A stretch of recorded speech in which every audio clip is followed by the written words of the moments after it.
संपूर्ण शरीराच्या सोनोग्राफीसाठी जिल्ह्यातील सर्वाधिक अत्याधुनिक सोनोग्राफी मशीनद्वारे तपासणी, जलद आणि अचूक रिपोर्टसाठी भिसे सोनोग्राफी व एक्स-रे सेंटर पलूस, संपूर्ण शरीराची सोनोग्राफी, सर्व pregnancy scans, fetal 3D 4D scan, colour Doppler, digital X-ray, elastography, anomaly scan यासह दर गुरुवारी 2D इकोची सुविधा।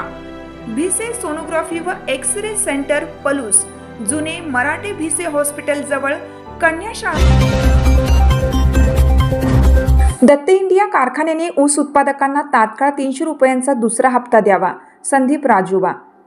400 रुपये थकीत रक्कम शेतकऱ्यांच्या खात्यावर जमा करण्याची स्वाभिमानी शेतकरी संघटनेची मागणी, अन्यथा साखर व उपपदार्थ रोखण्याचा इशारा।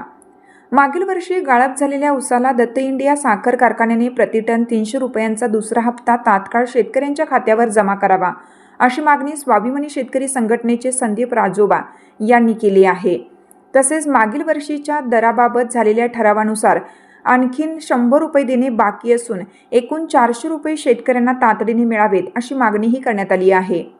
मागील गळीत हंगामात तुटलेल्या ऊसापासून तयार झालेल्या साखरेसह उपपदार्थांना वर्षभर उच्चांकी दर मिळत आहे। यंदाही साखर विक्रीचा बाजार तेजीत असून वर्षभर साखरेला चांगला भाव मिळाला आहे।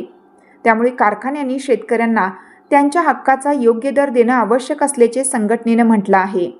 दरम्यान यंदा ऊस उत्पादक शेतकऱ्यांना वाढलेले खत, औषधांचे दर, ऊस तोडणी, मजुरांची वाढलेली मजुरी, वाहतूकदारांकडून होणारी वाढीव मागणी तसेच अपुरा पाऊस अशा अनेक संकटांना सामोरं जावं लागत आहे।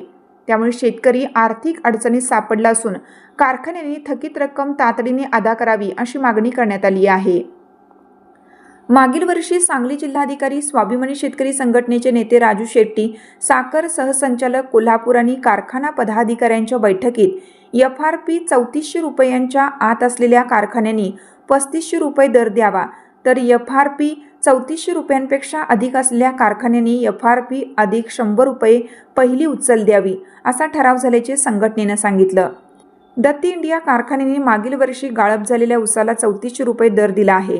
त्यातील ठरल्याप्रमाणे 100 रुपये आणि दुसरा हप्ता 300 रुपये असे एकूण 400 रुपये शेतकऱ्यांच्या खात्यावर अद्याप जमा झालेले नाहीत, असा आरोप स्वाभिमानी शेतकरी संघटनेनं केला आहे। ही रक्कम तात्काळ शेतकऱ्यांच्या खात्यावर जमा न केल्यास कारखान्यातून बाहेर पडणारी साखर व उपपदार्थ रोखण्यात येतील, असा इशारा संदीप राजोबा यांनी दिला आहे। या आंदोलनामुळे उद्भवणाऱ्या परिणामांची सर्वस्वी जबाबदारी कारखाना प्रशासनाची राहील, असा इशाराही त्यांनी दिला।